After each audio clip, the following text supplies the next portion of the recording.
এবং মঞ্চে উপস্থিত আছে ছাত্র আন্দোলনের বর্তমান নেতৃত্ব আর ছাত্র যুব আন্দোলনের বর্তমান নেতৃত্বরা আছে, আর ছাত্র যুব আন্দোলনের প্রাক্তন নেতৃত্ব কথা।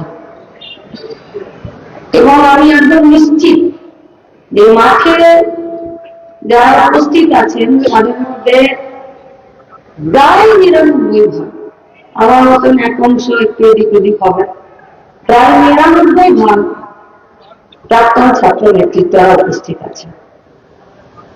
এই গধূলি বেলায় গধূলির মাঠে আপনাদের সবাইকে আমাদের পক্ষ থেকে, আমাদের আন্দোলনের পক্ষ থেকে আপনাদের সবাইকে সম্মান, শ্রদ্ধা, প্রণাম, নমস্কার। এই গধূলি বেলাটা মনে হচ্ছে এই সময়টাতে একটু বোঝা মুশকিল হয়। গধূলি মানে হচ্ছে গরুর খুঁড়ে দিয়ে যে ওরা সব বাড়ি ফেরে, আর সেই সময় তাদের খুঁড়ে যে ধৈর্যটা উড়ে সেখান থেকে গধূলি, এবং এই সময়টা বোঝা মুশকিল হয় যেটা দিনের দিকে যাচ্ছে না রাতের দিকে যাচ্ছে। ঠিক সেরকমই গোটা পশ্চিমবঙ্গে একটি গধূলির বেলা চলছে, যেটা সকালের দিকে যাবে না রাতের দিকে যাবে। কিন্তু গধূলি মানে তো সন্ধ্যা, আর সন্ধ্যার পরই তো রাত জাঁকিয়ে আসবে। তাহলে রাত কাদের জাঁকিয়ে আসবে? যখন এই মঞ্চে আমরা বসে আছি, বিকেলটা ঠিক ছিল, কলটা ঠিক বক্তৃতা শুরু করলো, আর কোথা থেকে যে মশা চলে গেল, মানে আমি বোধহয় কলটানে রাজার বক্তৃতা শুধু সামনে হাত লেগেছি যে বাবা ডিস্টার্ব করুন। তো মশা মানেই ডিস্টার্ব করুন, ও কিচ্ছু করার না। আর মশার সাইজ আমাকে কামড়াতে পারছে না, গুতিয়ে দিচ্ছে, মানে ফোনটা মোটা হয়ে গেছে। খেয়েছে ভালো, খেয়েছে বলে না টাকা হয়েছে, খেয়েছে বলেই তো গায়ে ভেতরে তাগদ হয়েছে। যেটা চুঁচলো নিডল ছিল সূচের মতো, সেটা এখন একটা বড় জুতা মতন একটা সুর হয়েছে, কিন্তু তবুও গিলে যাচ্ছে। তারপর মশা এলো কোথার থেকে? পুরো দাদা আবর্জনা চাষ শিখে, আর জমা জল, তো আবর্জনা থাকবে, জমা জল থাকবে, আর মশা আসবে না তা তো হবে না। আর তৃণমূল থাকবে, চুরি করবে না, দুর্নীতি করবে না, আঙুল খুলে কারাগার হবে না, এটা হবে না। তাহলে যদি বরং মশা টানাতে চাও তো আবর্জনা দূর করো, আর দুর্নীতি যদি লুট যদি বন্ধ করতে চাও তাহলে তৃণমূলকে দূর করো, এর বাইরে আর কোনো কথা নেই। তাহলে দুদিনের পরে তো রাত জাঁকিয়ে আসবে, তাহলে কি রাত তো আসবে। কিন্তু ছাত্র আন্দোলন বলে তো যে পড়ো লড়ো শেখো, ও বললো পাল্টাও, শেখো, শেখারও শেষ নেই। তো গোটা লড়াই আন্দোলনে আমরা এটুকু শিখেছি, আমরা এটুকু জানি যে যতই গধূলির পর রাত জাঁকিয়ে আসুক, আর রাত যত ঘন জমাট হোক, যত শীতল ঠান্ডা পাথরের মতন ভারী হোক, এরা কাটবে, আর ভোরের বেলা লাল সূর্য উঠবে। আর তার জন্য এই নতুন প্রজন্ম, তার জন্যই ছাত্র আন্দোলনের কর্মীরা, তার জন্যই ছাত্র আন্দোলনের নেতৃত্বরা লড়াই করে যাচ্ছে। হুগলির বুকে ৫০,০০০ ছাত্র সদস্য, ছাত্রছাত্রী সদস্য। কখন? যখন আমাদেরকে গলিতে ঢুকতে দেয়নি, যখন প্রতিটা দিন এই স্কুল কলেজের গেটে ওরা তালা দিচ্ছে, যখন এই প্রতিটা দিন ছাত্র আন্দোলনের ছাত্রের লেখাপড়া হয়েছে, সেটা পড়তে না জানবে তার জন্য লড়াই হচ্ছে, সিলেবাসে কি পড়ানো হবে তার জন্য লড়াই হচ্ছে, স্কুলগুলোতে ছাত্রছাত্রী ঘটবে না এলাকার দাদারা দাদুরা জেঠুরা বসে থাকবে তার ঠিক হচ্ছে, ইউনিয়ন অফিসগুলোতে ছাত্রছাত্রীদের দাবিতে সেখানে লড়াই হবে নাকি সেখানে জোর করে হবে, কারো ধর্ষণ হবে, আর ইউনিয়ন রুলগুলো হবে ঠিকাদারিরা দেখছে। যখন তার লড়াই চলছে তখন গোটা হুগলি জেলাতে 350টা স্কুলের তালিকা তৈরি হয়েছে যে বন্ধ করে দিতে হবে। বলেছে আমাদের, আমার আগে জানা বলেছে যে কি করে ড্রপ আউট হয়েছে, কোথায় যাচ্ছে, মেয়েদের অবস্থা আরো খারাপ। কিন্তু আজকের এই গোটা সমাবেশে, এই ছাত্র আন্দোলনের এই সমাবেশে, প্রকাশ্য সমাবেশে আমরা কি বলতে এসেছি, কি বলতে চাইছি? আমরা হুগলি জেলার 38তম জেলা সম্মেলন শুরু, প্রতিনিধিরা ঘরের ভেতরে আলোচনা করবে, সংগঠনের নিয়ম অনুযায়ী সম্মেলন হবে, গণতান্ত্রিক পরিবেশে সম্মেলন হবে। সেই সম্মেলনে 49,000 সদস্যের মধ্যে থেকে যারা গোটা জেলা থেকে প্রতিনিধি নির্বাচিত হয়ে আসবেন তারা চুলচেরা বিশ্লেষণ করবে, সমালোচনা করবে, আত্মসমালোচনা করবে, বিকল্প দেখাবে, আগামী দিনে রাস্তা কি হবে তা ঠিক হবে, তারপরে নতুন নেতৃত্ব নির্বাচিত হবে, কমিটি তৈরি হবে। এই তো সম্মেলন। কি নিয়ে লড়াই হবে? 2023 সালের 16-17 ডিসেম্বরে যেদিনকে সম্মেলনের মাধ্যমে যে কমিটিটা তৈরি হলে সেই কমিটিটায় গোটা সময় জুড়ে তারা কি কাজ করতে পারলো, তারা তাদের দাবিতে, তারা তাদের নীতিতে, তারা তাদের আদর্শে আমি কতগুলো ছাত্রছাত্রীর মন জয় করতে পারলাম, কোন পাড়াতে, কোন বস্তিতে, কোন ভাবনাতে আমরা আমাদের পায়ে ছাপ রাখতে পারলাম। স্কুলে ঢোকা যাবে না, কলেজে ঢোকা যাবে না, মারবে, ধরবে, পুলিশ তাদেরকে কোন ব্যবস্থা নেবে না। কলেজের প্রিন্সিপাল নিজেদের ব্যক্তিগত অভিজ্ঞতা আছে, এরা যে পারমাণবিক পরে এরকম প্রিন্সিপালকে আমরা দেখেছি, বলেছিলেন যে গায়ে লাল জামাটা পাল্টে দিতে 2 মিনিট সময় লাগবে না, সবুজ মেরে নেবো। আমরা সেদিনকে দাঁড়িয়ে বলেছিলাম যে স্যার জামাটা বদল করে নিন, অন্য রঙের জামা পরে নিন, কিন্তু জামাটা বদল করে অন্য কোনো পোশাক পরে নেবেন না, যে পোশাকে আপনাকে উলঙ্গ লাগবে দেখতে। মাস্টারের প্রতি যে শ্রদ্ধাটা থাকে সেই শ্রদ্ধাটা যাতে থাকে, কিন্তু এটাই কি গোটাটা না। এরকম অনেক মাস্টারমশাই, দিদিমণি, প্রফেসর, শিক্ষক, শিক্ষিকা তারা আমাদের স্কুল কলেজে, তারা গোটা রাজ্যের বুকে একদম আইসি দিয়েছে। 3 বছরের নিচে যে বাচ্চাগুলোকে প্রাইমারিতে যাওয়ার আগে, প্রি প্রাইমারিতে যে বাচ্চাদের পুষ্টি আর লেখাপড়ার জন্য দায়িত্ব নিচ্ছে ওই আইসিডিএস সেন্টার থেকে একদম এই গোটা পশ্চিমবঙ্গের বিভিন্ন ইউনিভার্সিটি গুলোতে সমস্ত রিসার্চারদের মধ্যে, সমস্ত এখানে যারা আমাদের পিএইচডি করেছে সেখানে কোনো গাইড করেছেন, তারা কি সকলেই এরকম না? লড়ছে ছাত্র, শিক্ষক, অভিভাবক, এটা সমাজটা লড়ছে। কেন? স্লোগান দিয়েছে ওরা, পশ্চিমবঙ্গের একটু করেনি, ভারতের ছাত্র ফেডারেশন খুব সুন্দর স্লোগান দিয়েছে, বলেছে স্কুল বাঁচাও, মূল বাঁচাও। মূল মানে শিকড়, শেকড় মানে মাটির নিচে যতটা পর্যন্ত যেতে পারবো, মাটির থেকে যতটা পর্যন্ত জীবনের রস টানতে পারবো, পান করতে পারবো, খেতে পারবো, ততটা মাটিতে আমরা আরো মজবুতি থাকবো।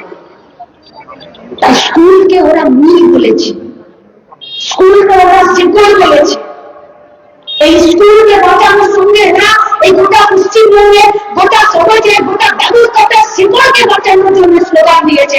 আমরা ওদেরকে অভিনন্দন জানাচ্ছি যে এত ছোট্ট কথার মধ্যে গোটা পশ্চিমবঙ্গের মূলকে রক্ষা করার যে বার্তা ওরা দিয়েছে, সেই বার্তাকে ওদের তারা যদি হওয়া শুরু হবে, এই বার্তাকে গোটা পশ্চিমবঙ্গের বিভিন্ন বুথে নিয়ে যাওয়ার দায়িত্ব আমাকে, ওদের সাথে কাঁধে কাঁধ মিলিয়ে পালন করবে। আর আপনাদের কাছে আমাদের আবেদন, শিকড়কে বাঁচাতে হয়। শেকড় শুকিয়ে গেলে গাছ যতই সুন্দর হোক সে গাছ বাঁচে না। শেকড় শুকিয়ে গেলে যত রোগ আসে সেই রোগকে আমরা প্রতিরোধ করতে পারবো না। শেকড় যদি দুর্বল হয়ে যায় তাহলে সামান্য ঝড়ে গাছ ফুলতে পড়ে যায়। শেকড় দুর্বল হয়ে গেলে গাছের ফুল ফল আসে না। তাই শেকড় বাঁচাতে হবে। আপনাদের কাছে আমাদের প্রশ্ন, গোটা হুগলি জেলা, গোটা হুগলি জেলার ছাত্রছাত্রীরা আজকে উপস্থিত হয়েছে, তারা সম্মেলন করবে। 350টা বন্ধ স্কুলের তালিকা নিয়ে সম্মেলন করবো। এই যেখানে আমাদের সমাবেশ সেখানে ছোট ছোট উত্তর পাড়া ধরি আমরা এই কর্মবল মতলা এই গোটা এলাকাটা এই ভূমন্ডল 21খানা স্কুলের তালিকা তৈরি করেছে একটা রাজ্যের সরকার 2023 সালে। শুধুমাত্র মাতলাতে 3টে স্কুল আছে, কোনটা ক্লাস 5 পর্যন্ত, কোনটা ক্লাস 4 পর্যন্ত। সেই স্কুলগুলোর তালিকা তৈরি হয়েছে, স্কুলগুলোকে বন্ধ করে দেওয়া। 2011 পর শুরু হয়েছিল। এদের নেতা হারানো টিচারের দিকে চোখ ছুড়ে বলল, রাজ্যের মুখ্যমন্ত্রী মঞ্চে দাঁড়িয়ে বলল, ওরা সব দুষ্টু দামায় ছেলে একটু ভুল করেছে। শিক্ষকের দিকে একটা চোখ ছুড়ে মারা দুষ্টু দামায় ছেলের ভুল? স্কুলে না গেলে স্কুলের টিচারকে যদি পাড়াতে কোনোদিন দেখে নিত, গায়ের মোড়ের মাথায় স্কুলে যদি কোনো মাস্টার দিদিমণিকে দেখে নিত যে আমি আজকে স্কুল যাইনি, তার বুকটা কাঁপতো। সেই কাঁপুনির জায়গাটা সরে গিয়ে একটা স্কুলের মাস্টারমশাই দিদিমণির গায়ে একজন তৃণমূলের নেতা, একজন কর্মী সে ভরা মিটিংয়ে জল ছুঁড়ে মারছে। এটা যেদিন থেকে পশ্চিমবঙ্গের সংস্কৃতি হলো, সেদিন বুঝে নিতে অসুবিধা হয়নি যে গোটা হুগলিতে 350টা স্কুলের গেটে তালা পড়বে, গোটা উত্তরপাড়াতে 21টা স্কুলের গেটে তালা পড়বে, দরকার হলে গোটা রাজ্যে 22,000 দোকান খুলে যাবে, কারো কিছুতে যায় আসবে না। বলছিলাম বলতাম জিজ্ঞেস করুন না, এগুলো পশ্চিমবঙ্গের 19টা আইসিডিএস সেন্টারে শূন্য পদ পড়ে আছে। আমরা গোটা পশ্চিমবঙ্গে গ্রুপ পরীক্ষা করছি। এই গোটা পশ্চিमबंगे इंसाफ यात्रा, बांग्ला बचाओ यात्रा, एक गोटा में हम लोग जब लोगों का अंगना में बैठ रहे हैं, उन लोगों से बात कर रहे हैं, तो एक दिन एक आईसीडीएस का वर्कर हम लोगों से बोल रहे हैं যে জানেন 6.5 টাকা দিচ্ছে একটা ডিমের জন্য। তাহলে তা তো অসুবিধা কি? বলছে বাজারে 8 টাকার নিচে ডিম পাওয়া যায় না। বলেননি সিডিপিও কে? বলছে হ্যাঁ বলেছি, কিন্তু উনি বলেছেন এতেই ম্যানেজ করতে হবে। তো বললাম যে 6.5 টাকা দিচ্ছে, 1.5 টাকা দিচ্ছে না? বলছে না দিচ্ছে না। তাহলে বলছে পকেট থেকে লাগাতে হবে। আমরা বললাম যে 6.5 টাকা দিচ্ছে, 8 টাকা দিচ্ছে না, অথচ বাজারে ডিম 8 টাকাতেই পাওয়া যায়, তাহলে অন্তত পক্ষে সিডিপিও কে বলুন আর এই গোটা পশ্চিমবঙ্গের মুখ্যমন্ত্রীকে বলুন যে অন্তত পক্ষে একটা মুরগি দিয়ে দিক যে ফ্রিতে ডিম দেবে, কিছু তো দিক। হ্যাঁ 8 টাকা দিক, নইলে মুরগি দিক। আমরা আপনাদের কাছে প্রশ্ন করতে চাইছি, सफेद झूठ की तरह खुली किताब के जैसा पश्चिम बंगाल में 8 টাকা ডিমের জায়গায় 6.5 টাকা যদি একটি আইসিডিএস সেন্টারে দেওয়া হয় আর প্রতিদিন যদি 80 খানা ডিম খাওয়াতে হয়, তাহলে এক্সট্রা 120 টাকাটা কোথা থেকে আসবে? আইসিডিএস সেন্টার গুলোকে দুর্নীতির দিকে ঠেলে দিচ্ছে না তো রাজ্যের সরকার?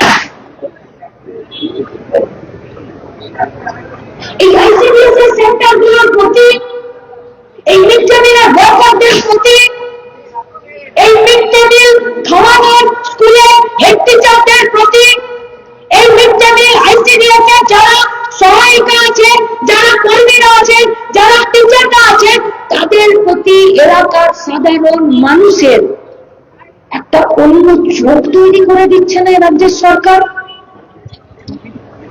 যে দেখো এরা দুর্নীতি করছে, দেখো এরা চুরি করছে।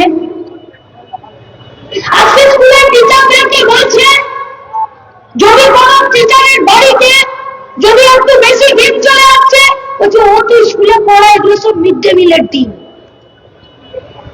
একটু আইসিডিএস সেন্টারে যদি কোনো কর্মীর বাড়িতে সে যদি 5 কিলো মুসুরের ডাল কিনে নিয়ে আসছে, তো পাড়ার ছেলে মেয়েরা বলছে, পাড়ার লোকজনরা বলছে যে এটা আইসিডিএস এর মুসুরের ডাল। তারপরে বলছে যে এরাই তো আন্দোলন করে বলে যে जितना पैसा चाहिए उतना पैसा दे नहीं रहा है सरकार। তাহলে এত টাকা এরা ভর্তুকি দিতে পারছে কি করে? বলছে মিড ডে মিলের চুরির মাস্টার, সাদা খাতা দেওয়া জমা দেওয়ার মাস্টার, ঘুষ দিয়ে চাকরি পাওয়া মাস্টার। আমি আপনাদের কাছে প্রশ্ন করতে চাইছি, এই গোটা পশ্চিমবঙ্গে গোটা শিক্ষা ব্যবস্থাটাকে, যেখানে এসে পাই রাজ্য কমিটি বলেছে যে স্কুল বাঁচাও মূল বাঁচাও, সেখানে গোটা সরকারি শিক্ষা ব্যবস্থাটাকে নষ্ট করে দিচ্ছে, হাতে ফেলে দিয়েছে, হাতে হাতে।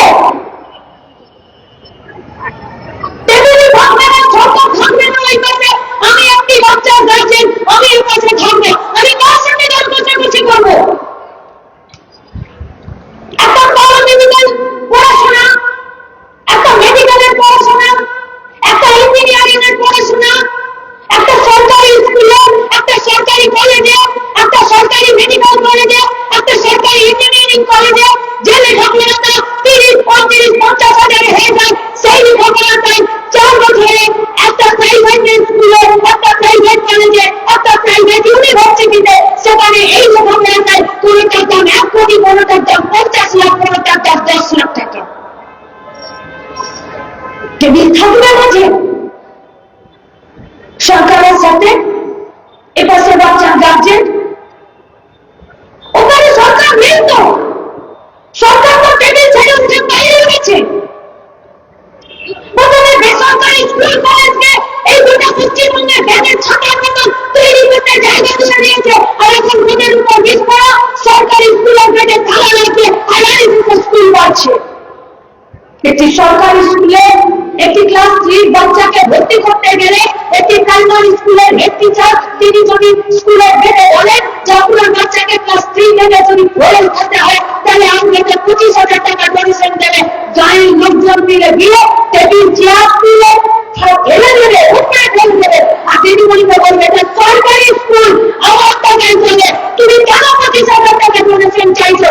আর একটা যদি ইংলিশ মিডিয়ামের সরকারি স্কুল, সেই যদি তার স্কুলের বেডে বলে যে ক্লাস 3 থেকে পড়ে বাচ্চাকে উঠাতে গেলে আপনাদের 50,000 টাকা ডোনেশন দেবে, তাহলে বাচ্চার গার্জেনকে ছোড়া হাতে একটি অ্যাপ্লিকেশন লিখে বলতে হবে যে আমার প্লিজ একটু কমিয়ে দেওয়ার জন্য আমি পুনর্বিবেচনা করতে আবেদন করি।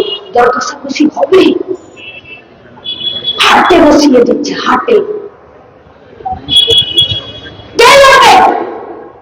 সরকারি শিক্ষা ব্যবস্থাকে বাঁচানোর জন্য কে লড়বে? স্কুলের কলেজের ভেতরে তোলাবাজি ঘুষখোরের বিরুদ্ধে কে লড়বে? কলেজের ইউনিয়ন লোকগুলোতে যারা আজকে মেয়েদের শিলাটা উনি ঘোষণা করছে তাদের বিরুদ্ধে এলাকার সাধারণ মানুষেরা তারা বললেন যে নতুনকে টাইপ দিতে বিজেপিকে লড়তে হবে। বিজেপি পারবে এই লড়াইটা লড়তে? পারবে বিজেপি?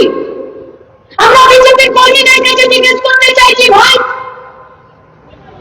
আমার ভাইয়ের মতন বন্ধুদের কাছে জিজ্ঞেস করতে চাইছি, ভাই আপনার জিজ্ঞেস করো তোমরা গোটা পশ্চিমবঙ্গে 8,000-এর বেশি স্কুলের ভেতরে তালা ফেলানোর জন্য তোমরা এই লড়াইটা করবে, যে কাজটা করবো বলছো তোমরা বলবে তোমাদের বিজেপির পার্টিদের কি পেটেন্ট দেওয়া হবে? গোটা পশ্চিমবঙ্গে আজকে 747টা প্রাইমারি স্কুল আর 2.5 কোটির কাছাকাছি আপার প্রাইমারি স্কুলে কোনো বাচ্চা লেখাপড়া করতে যায় না, সেখানে কে লড়বে এটার বিরুদ্ধে? बीजेपी का कर्मियों से, बीजेपी का भाई से, बीजेपी का दोस्त से हम लोग ये पूछना चाहते हैं, भाई अपना जाकर अपना लीडर लोगों से पूछो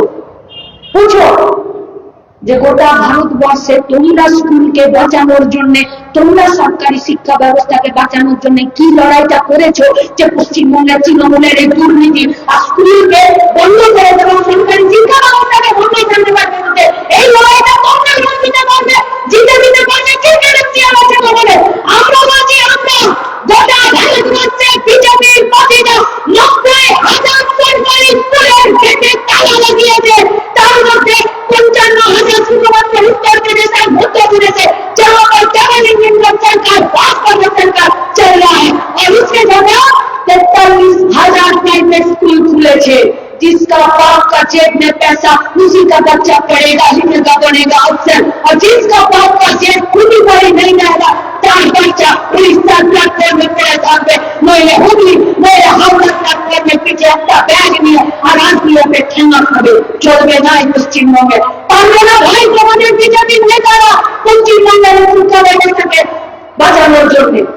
আমরা জিজ্ঞেস করতে চাইছি তৃণমূলের কর্মীদের কাছে, নিজের দলের কর্মীদের কাছে প্রচুর খেলিয়েছো, মেরেছো, খুন করেছো, ধর্ষণ করেছো, নিজের প্রতি যত জান কবিরা লড়াই করেছো ভাই, বেশ করেছো, ভালো করেছো। একটাবার বলো ভাই, আরজি করার মতন গোটা পশ্চিমবঙ্গে এমন কোন ব্লক নেই, এমন কোন জায়গা নেই, এমন কোন জেলা নেই, এমন কোন বিধানসভা নেই যেখানে তোমাদের আমরা যদি একটা করে ধর্ষণের পাঁচালি পড়তে চাই তো নাম বেশি পড়ে যাবে, টাইম কম পড়ে যাবে। এই গোটা আরজি করার ঘটনাতে আজকে এটা বুঝতে অসুবিধা হয় যে কেউ पार्लियामेंट में एक भी एमपी ने आर्टिकल का बात पार्लियामेंट में उठाया नहीं। अरे तृणमूल को छोड़ दीजिए, तृणमूल एमपी के बात दिन যারা পার্লামেন্টে গিয়ে সুপ্রিম কোর্টের সমাগত কেসটা নিয়ে নিল নিজের হাতে আর্জি করে যেমনি প্রাতিষ্ঠানিক খুন, প্রাতিষ্ঠানিক ধর্ষণ, তার বিরুদ্ধে কেন একজনকে যাকে মমতা ব্যানার্জি সরকার সাজানো বাগানে तोड़ते तोड़ते एक जन को दोषी करार कर दिया, बस इसी को सीबीआई भी उसी ওই বাগানে ঘুরতে ঘুরতে মমতা ব্যানার্জির সাজানো বাগানে ঘুরতে ঘুরতে তাকেই দোষী সাব্যস্ত করে দিল। কিন্তু দেশের পার্লামেন্ট যেখান থেকে নীতি তৈরি হয়, দেশের পার্লামেন্ট যেখান থেকে দেশ পরিচালনার জন্য আইন তৈরি হয়, সেখানে একটা এমপি ভোট থেকে বেরোলো না, তৃণমূলের এমপিরা বললো না, বিজেপির এমপিরা আপনাদের কথা বললো যে আজকে করে পশ্চিমবঙ্গে যে ঘটনাটা ঘটেছে তার জন্য কি হবে। তৃণমূল তো করলো অন্যায়, 4 ঘন্টা একটা মেয়ের মাকে বাপকে বসিয়ে রেখে দিল, তার মেয়েটার সঙ্গে দেখা করতে দিল না।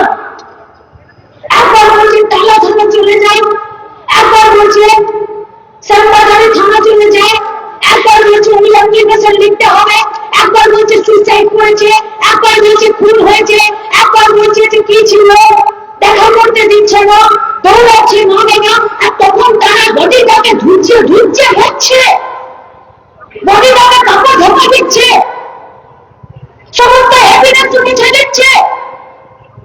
ভুলে যাবেন ইন্দিরা গান্ধী তিনি যে ছবিগুলোকে দেখিয়ে প্রেস মিট করলেন, পুলিশের পক্ষ থেকে সেই ছবিগুলো ভুলে যাব, মা বাবাদের ছবিগুলোকে দেখালে সেই ছবিগুলো ভুলে যাব। अरे सब आपको ताड़ाताड़ी की করে ভুলে যাব। ये गजनी का आमिर खान वाला स्टाइल नहीं चलेगा कि short time memory loss 15 minute में भूल जाएगा। ना तो हम लोग भूलेंगे, ना तो किसी को भूलने देंगे। कारण এটা আমাদের প্রত্যেকের ভাগ, আর প্রত্যেকের ভাগ এতদিন থাকে ব্যথাটা থাকে এই পশ্চিমবঙ্গের মাটিতে একটি যে বিচার না করা হবে, বাকি মেয়েদেরকে পড়তে হতে, কমিউনিটি হতে, দুষ্ট হতে, বাকি মেয়েগুলোকে নির্যাতন হতে তাদেরকে ছেড়ে রেখে দেওয়া। আমরা বিজেপি কর্মীদের কাছে বড় প্রশ্ন করছি, আমরা তৃণমূলের কর্মীদের কাছে প্রশ্ন করছি, ভাই তোমরাও তো খেতে খাও নিচের তলায়, তোমাদের তো সবার তো লুটের টাকা দিয়ে গাড়ি বাড়ি হয়নি, তোমাদের ঘাড়ে তোমাদের মাথায় পা রেখে অনেকে তো নিজেদের ব্যাংক ব্যালেন্স সম্পত্তি বানিয়েছে। 2019-29 মার্চ আর 30 মার্চ গণশক্তির খবরের কাগজে আমরা লিখলাম যে কি এমন ইনকাম করে তো এই পশ্চিমবঙ্গের একটি পরিবার, একদম ফেরতদাস পরিবার, জ্ঞাতি গোষ্ঠী ভাই ভাই সব মিলে মাত্র কয়েকটা বছরের মধ্যে যে যে লেনটাকে সবার বাড়ি ছিল সেখানে সবার নাম উঠে গেল, আর 35টা প্লটের মালিক শুধুমাত্র একটি পরিবার হয়ে গেল, ব্যানার্জি পরিবার। গণশক্তির পেপারে লিখলো, পেপারে একটি জনৈক টিভি চ্যানেল রাজ্যের মুখ্যমন্ত্রীকে জিজ্ঞাসা করলো যে আপনাদের বিরুদ্ধে একটি কমিউনিস্ট পার্টির মুখপাত্র তাদের খবরের কাগজে এত ডিটেল দিয়ে আপনাদের বিরুদ্ধে লিখেছে যে আপনারা জমি ভাঙলো, কি আপনাদের জাদুর ছড়িবাজি আপনারা ঘোরালেন যে সবাই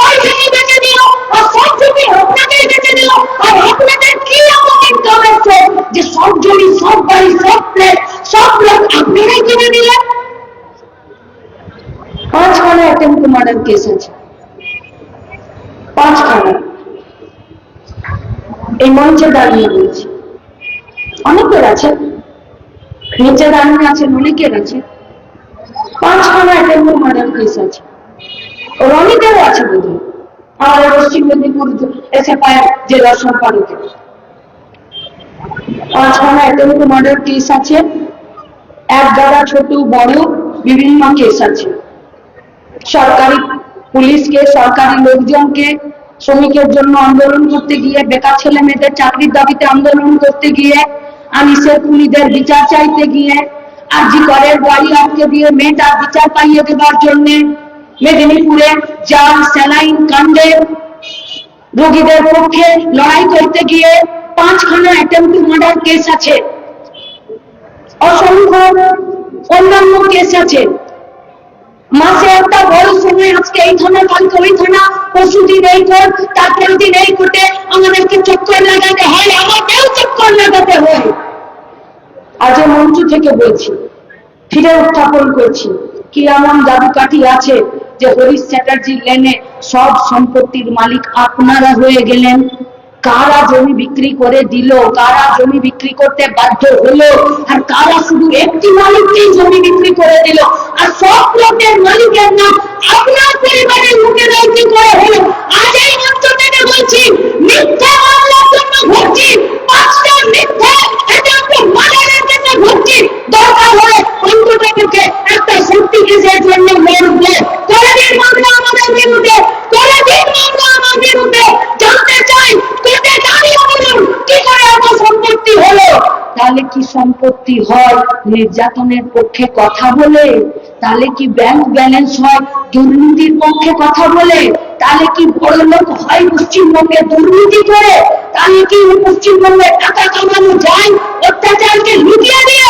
যেমন করে পানিহাটি মিউনিসিপালিটি চেয়ারম্যান 3টে ডেড বডি টপকে দিয়ে 73 রথের এক বডিটা পুড়িয়ে দিল, বাড়ির লোককে সই করতে দিল না, এমনকি নিজের পকেটের টাকাটা দিয়ে দিল ডেড বডিটা পুড়িয়ে দেওয়ার জন্য।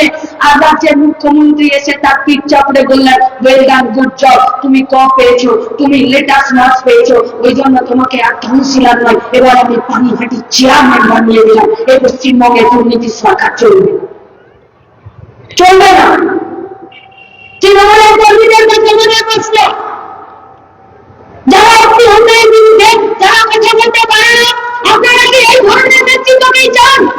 তাদের জন্য ধরতে ধরছেন, তাদের জন্য ভাবছেন? এইসব প্রশ্ন আপনাদের পার্টি অফিসে গিয়ে তোলার কোনো জায়গা আছে আপনাদের? 2024-এর 14ই আগস্ট গোটা পশ্চিমবঙ্গের কোটি কোটি পশ্চিমবঙ্গের মেয়েরা নামলো, কেউ কোলে বাচ্চা নিয়ে, কেউ বৃষ্টির মধ্যে, কেউ মাথায় ঘুমটা নিয়ে, কেউ একটা ছেঁড়া শাড়ি পরে, কেউ কলকাতার রাস্তায়, কারো মুখে আলো পড়লো, কারো মুখে আলো পড়লো না, কেউ আলো ফেলতে দিল না, কেউ মোমবাতি জ্বালালো, কেউ বেডরুমে দাঁড়িয়ে থাকলো, কিন্তু রাস্তায় থাকলো। আমাদেরকে দয়া করে বলে দিন, তৃণমূলের একটা জনপ্রতিনিধি নেমেছিল 14ই আগস্টের রাতে যে পশ্চিমবঙ্গে এভাবে আমাদের মেয়েদেরকে আমরা মর্গে তাদের লাশ কাটতে দেব না? এই পশ্চিমবঙ্গে একদিন এরা বলেছিল বাংলা তার নিজের মেয়েকে চায়।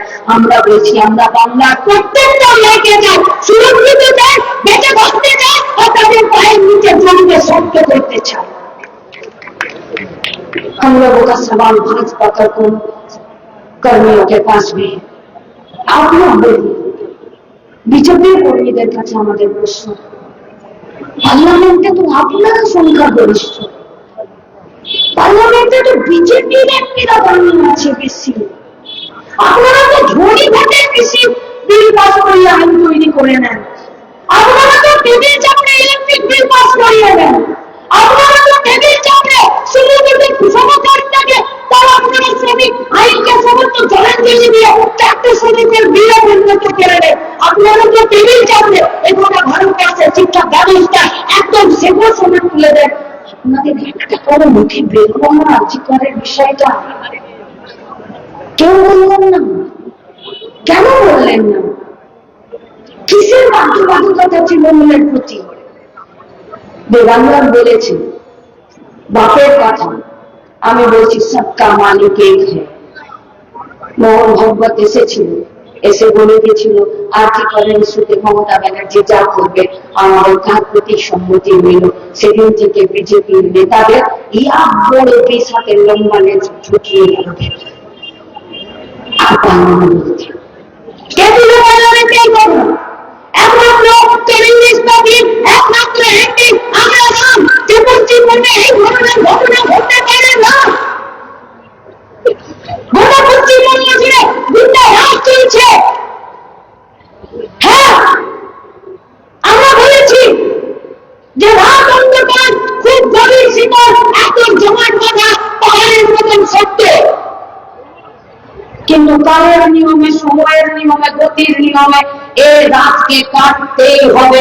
আর তার জন্য নতুন প্রজন্ম প্রতিদিন দাঁড়াচ্ছে আর তার মধ্যে ছাত্ররা নিজেদের কাজ করছে। আমাদের হুগলি জেলার ছাত্র আন্দোলনের প্রতি, হুগলি জেলার ছাত্র সংগঠনের প্রতি আমাদের অগাধ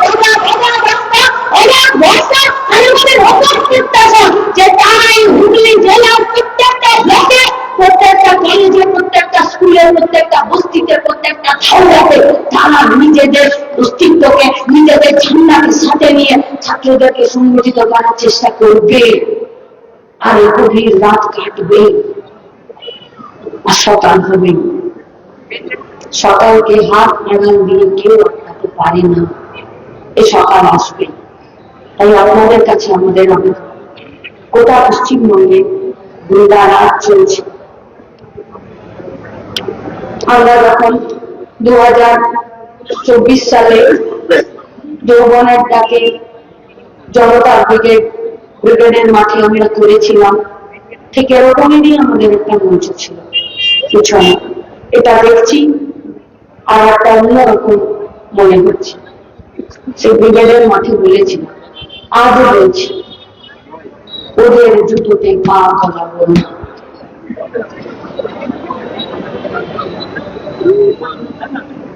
আমাদের জুতো আছে, স্কুল বাঁচানো, মিড ডে মিল বাঁচানো, কাজ বাঁচানো, আমাদের মেয়েদেরকে বাঁচানো, গোটা পশ্চিমবঙ্গে দুর্নীতি করে নিজেদের সম্পত্তি বানানোর বিরুদ্ধে, দুর্নীতির বিরুদ্ধে আমাদের জুতো আছে। আর আমরা এজন্য আপনাদের কাছে একথা দৃঢ়তার সাথে বলতে চাই, আমরা একথায় আরো বেশি স্পষ্ট করে শক্ত কাঁধে কোমরে জোর নিয়ে আপনাদের কাছে একথা স্পষ্ট করে বলতে চাই, তৃণমূল বিজেপি রুটি রুজির ইস্যুতে আমাদের জুতো পরে দৌড়াতে এলে আমাদের মাঠে এরা 25 মিটার দৌড়াতে পারবে না, এরা হঠাৎ খেয়ে চলে যাবে। আর এরা এরা লক্ষ্য দিয়ে পড়বে আর ওদের জুতোতে আমরা পা বাড়াবো না। গোটা বাংলা বাঁচাও যাত্রায় আমাদের অভিজ্ঞতা বলে আমরা গোটা রাজ্যে 2 কদম বাড়িয়েছি, সাধারণ মানুষ আমাদের দিকে 10 কদম বাড়িয়েছে। আর এই মাঝখানের তফাৎটা প্রতিদিন আমাদের কাছে কমে গেছে, এই ফারাকটা কমে গেছে, এই দূরত্বটা কমে গেছে। মানুষ যত কাছে এসেছে আমাদের শরীরের রক্তটা তত বেশি টকবক করে ফুটছে। আমরা বলছি এই রাস্তা আর বেশি দিন নেই, এই রাস্তা কেটে যাবে। কিন্তু যখন আমরা এগোতে চাইছি তখন আমাদের হাতে পায়ে যেন কিসের একটা শিকল বাঁধা আছে। দুটো পা, দুটো হাত, একটা পায়ে যদি জাতের শিকল বা বেঁধে দিচ্ছে কেউ, তাহলে আরেকটা পায়ে কেউ ধর্মের শিকল বেঁধে দিচ্ছে। আরেকটা পায়ে যদি কেউ ভাষার শিকল বেঁধে দিচ্ছে, তাহলে আরেকটা পায়ে বেঁধে দিচ্ছে পিছু টানের শিকল। আর কারো কারো তো গলাতেও কুত্তাঘাত বেল্ট পরিয়ে দিয়েছে, সেই বেল্ট গুলো হচ্ছে দুর্নীতি। আমরা প্রথমে নিজেদের পায়ের এই দুটো শিকলকে আমরা ভাঙছি, যেটা জাতের শিকল, যেটা ধর্মের শিকল। আমরা আমাদের দুটো হাতের শিকল ভেঙে ফেলেছি, যেটা ভাষার শিকল, যেটা পিছু টানের শিকল। বাকি রইল দুর্নীতির শিকল। ওই তো কুকুরের গলার পাটটা যে কোনোদিন খুলে দেবো, দুর্নীতি করে কাউকে খেয়ে পেট বড় করতে দেবো না, এই লড়াইটা চলছে।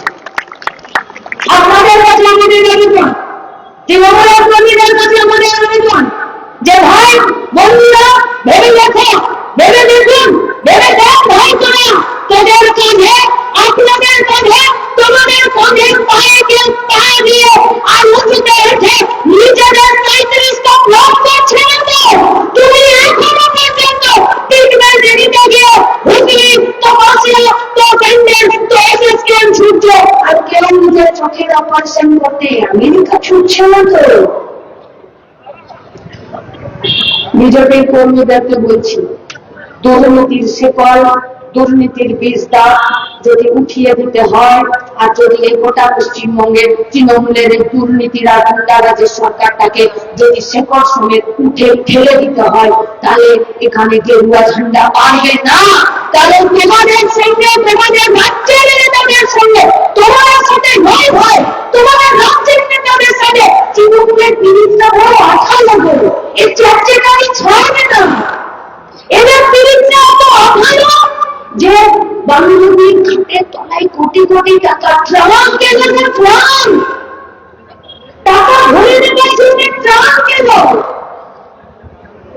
নোট বানানো মেশিন এলো, তারপরে জেল খাটলো, তারপরে যেমন পেয়ে গেল। বিহার লটারিতে কোটি টাকা পেয়ে, স্কুলের চাকরি পেয়ে, স্কুলের রেজিস্টারে সই করতে না গিয়ে রেজিস্টার বাড়িতে চলে আসছে অনুব্রতে, তার মেয়ে টিকটকে নাচ করছে আর স্কুলের খাতাতে সই করছে, স্কুলেরও বেতন ঢুকছে, বিহার লটারির টাকাও ঢুকছে। অনুব্রত বেরিয়ে গেল জেল থেকে।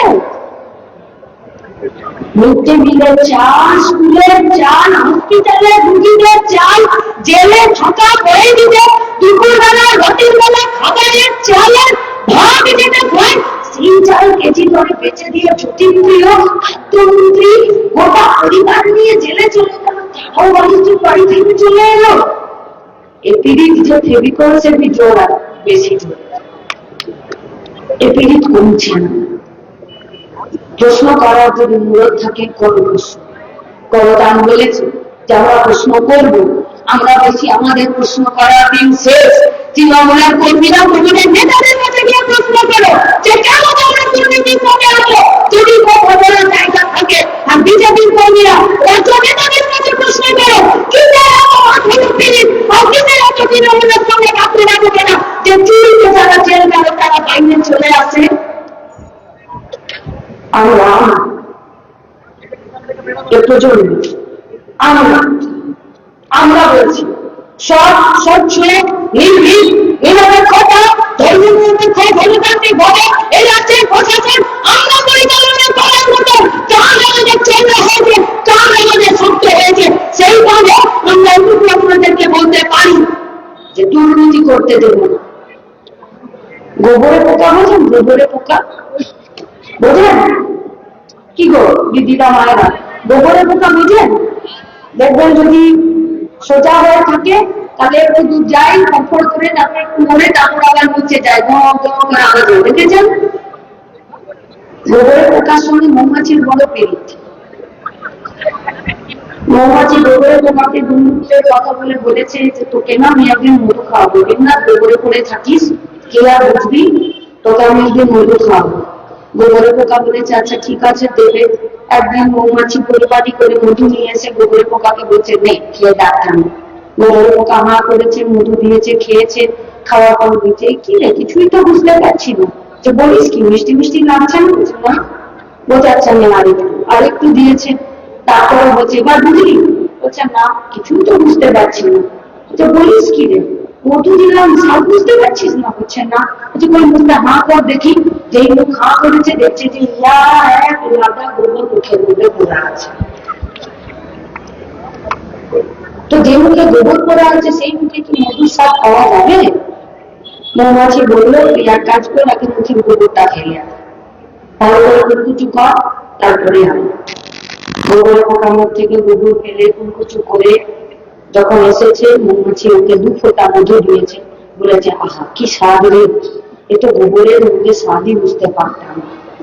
দুর্নীতি, গুন্ডারাজ, তোলাবাজ, সিন্ডিকেটে পশ্চিমবঙ্গে যে তৃণমূলের গোবরী পোকাগুলোর মুখে গোবর আছে, আমরা নতুন প্রজন্মের আপনাদের কাছে কথা দিচ্ছি, এদের মুখ থেকে গোবর বের করে নিয়ে সততা নিরপেক্ষতা এই পশ্চিমবঙ্গে গুন্ডারাজ একটি সরকার, একটি প্রশাসন, একটি ব্যবস্থা, যে ব্যবস্থাতে বাচ্চারা স্কুলে যাবে, যে ব্যবস্থাতে শিক্ষার মাথা উঁচু হবে, যে ব্যবস্থাতে গোটা পশ্চিমবঙ্গ একটি নতুন সূর্যের দিক দেখবে, সেই রাস্তাতে আপনারা আমাদের সাথে থাকবেন। সবাইকে আরো একবার পুনঃ সম্মান ধন্যবাদ জানিয়ে আমার কথা শেষ করছি। নমস্কার।